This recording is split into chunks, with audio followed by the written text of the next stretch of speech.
In math class, I learned about the order of operations. I believe it's PEMDAS. I can't remember it to save my life, and it didn't help me much in school, but we're going to talk about how the order of things matters more than you probably think. Syntax matters a ton. The order that you do things matters a ton. Let's talk about why.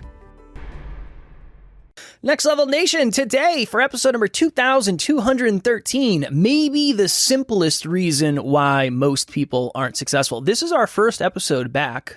Alan was traveling, so this is our first episode we recorded in like a week, which is weird because I cannot remember the last time we went that far.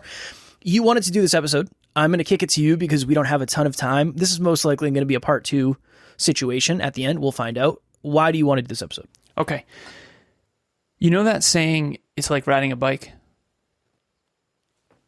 Emilia and I traveled probably over a year ago. We did a road trip down to South Carolina. Her parents live down there. They have a home down there. They don't live down there. We did said road trip again because Emilia and I are going to be moving next year. That was the plan, may or may not still be the plan depending on how this trip went. And we're looking at different areas. Tennessee, Maryland. We went through Virginia, North Carolina, South Carolina, the whole southeastern side of the country in the south. We drove from Massachusetts to South Carolina and we did a bunch of different routes. And the saying, it's like riding a bike, I actually think is silly because it's been 1 week since you and I have been on the microphone and I already feel a little dusty. It's a little dusty, right? Well, I've been on the mic since you left. Oh. So it's different for me. I haven't been on the mic in a week. I haven't gone a week without being on the microphone since last year, since the last time I did this road trip. And we said this on the road trip. Wow, we had a lot of what we call software upgrades, mindset upgrades, standard operating procedures, the way in which you take your trip.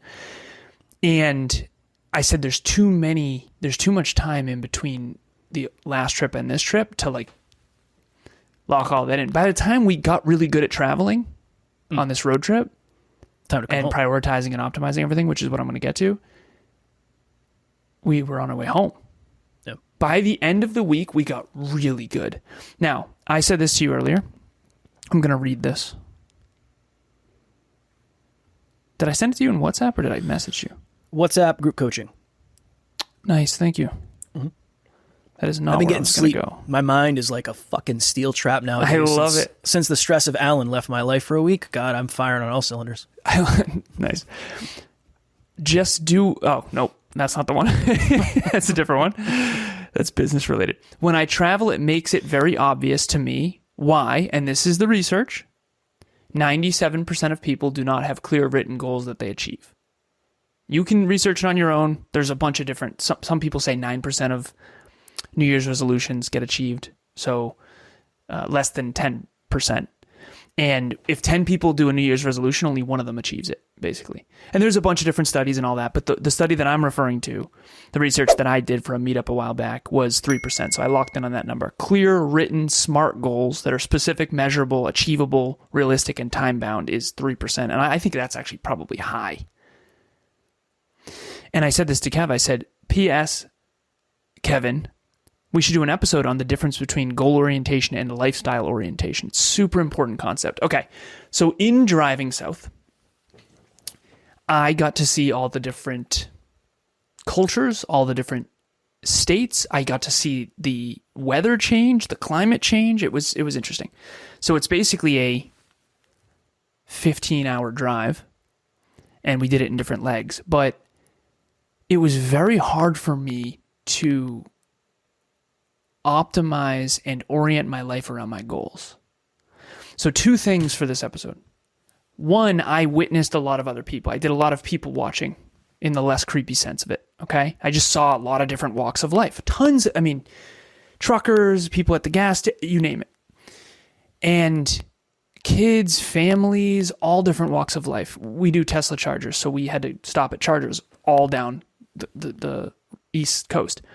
And I got to people watch a lot because you're sitting there, you're doing work in the Tesla, you're doing whatever you got to do. And I realized that, number one, it did seem to me like a lot of people are wandering around somewhat aimlessly in comparison to my normal life. I have a very, very, very, very, very high goal orientation. And my goals require me to have that. And this is the Olympic athlete metaphor. If you want to win an Olympic gold medal, you basically have to dedicate and orient your entire existence around that goal, and you still might not achieve it. Most people don't. I mean, how many people go for an Olympic gold medal versus how many people actually achieve one? I mean, if 100 people go for it, only one person gets to win gold every 4 years. And that's in every country on the world. The Olympics is global. So that's a good metaphor, I think. So I wanted to talk about lifestyle orientation versus goal orientation. The thing that was frustrating as fuck for me was that we had too many fucking priorities. Safety was number one. We tried not to travel at night. Sleep was number two. Fitness was number three. Family was number four. The top priority to encapsulate all of it was to find potential properties and homes and areas that we like. I had to take care of myself, take care of Emilia, take care of Tucker. He was with us. Spend time with her family, research, hotel optimization. I didn't miss a single coaching session. So it's just a lot. It was insane. And to make it as simple as humanly possible, I didn't realize how fucking goal-oriented I am until I leave my life. Dude, this house is set up for success. Everything in it is ready for success. It's set up. I have my office is set up. Awesome. Someone just came through group coaching. That's awesome. Hey, shout out to you. Lord. Yeah, awesome. So everything in my life is oriented around goals, not lifestyle. And I was around a lot of people, strangers, on this trip that very clearly are not that way, because the way we traveled versus the way we saw other people traveling alongside us, for lack of better phrasing, and I don't mean alongside us, obviously, but doing their travels, it's very different because we have a sense of urgency pretty much at all times. There's always that next thing that needs to be, okay, the hotel room needs to be set up. We need to make sure we have good Wi-Fi. We have to pick a Tesla charger that has good Wi-Fi. We have to pick a Tesla charger that's actually available. We have to make sure we do our research. We have to make sure it's not in too sketch of an area. And then Tucker has to do, Pee-pees and poo-poops. Poo-poops and pee-pees. Pees and poops. Pees and poops. And Emilia and I we have to get our protein in. We have to hydrate. Dude, it's crazy. It's a lot. I fucking kind of hate it, to be honest. And you want to know what really blew my mind last piece? I realized that this is actually what a lot of people enjoy doing. Well, traveling and success are not necessarily a good couple.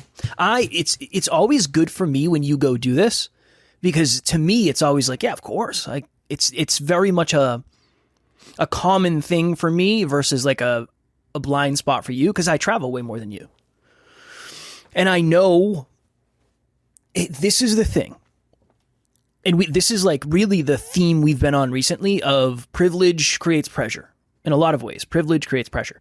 Privilege, I'm able to do more awesome things than I've ever been able to do. And there's way more pressure to actually get everything done while I'm doing those things.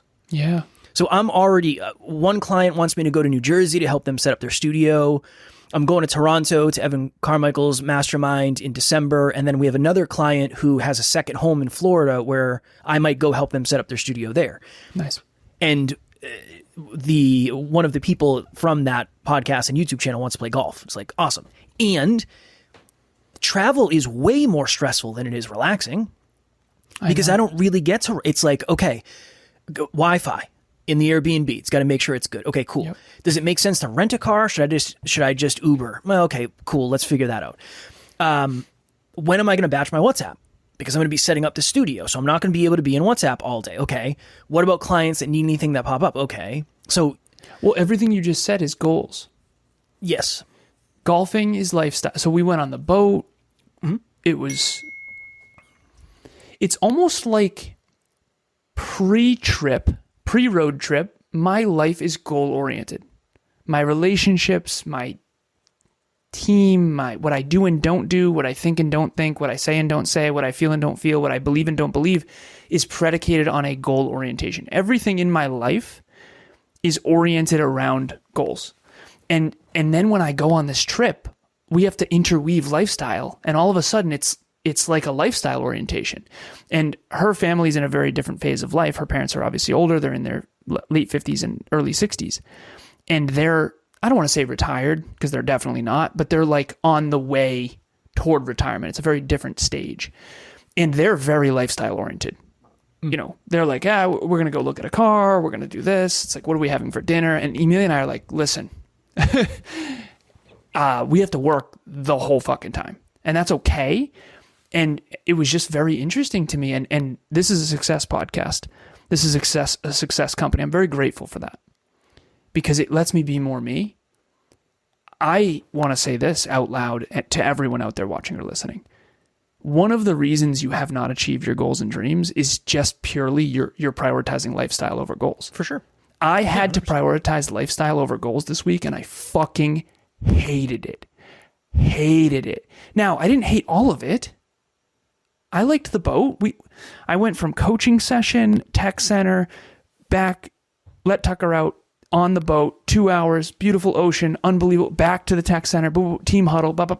It's you have one that you value more than the other. And I do actually believe the large majority of the population values lifestyle way more than goals. And ironically, because of that, they're actually going to have a worse lifestyle. And I saw a lot of that too, because we went through really nice areas and we went through really not nice areas. And that's a lot of really good perspective for me too, because it's like, well, if you are trying to live a good lifestyle all the time and you always are focused on immediate gratification, which I saw a lot of, you basically guarantee that you can't achieve your goals because all of your goal orientation basically requires you to sacrifice some lifestyle. It's a percentage game. Again, if you're 80-20, if you want your lifestyle to improve, there's two ways to do it. The short-term one is you take from the 20% that is goals and you say, well, now I'm going to do 85-15. That the problem is that runs out. What is your thoughts about that now? We have 1 minute, and I have a call with somebody who wants to be a client, so Speaking I can't of goal orientation, fuck that up. That's a goal orientation right there. We're going to do part 2? Yeah. Honestly, that is sometimes why it feels rushed on this podcast, why sometimes we do 14-minute episodes. Very honestly, there's so much going on behind the scenes that are connected to the goals that we have to go do that. We have to go take care of that because the business will burn down if we don't. All right.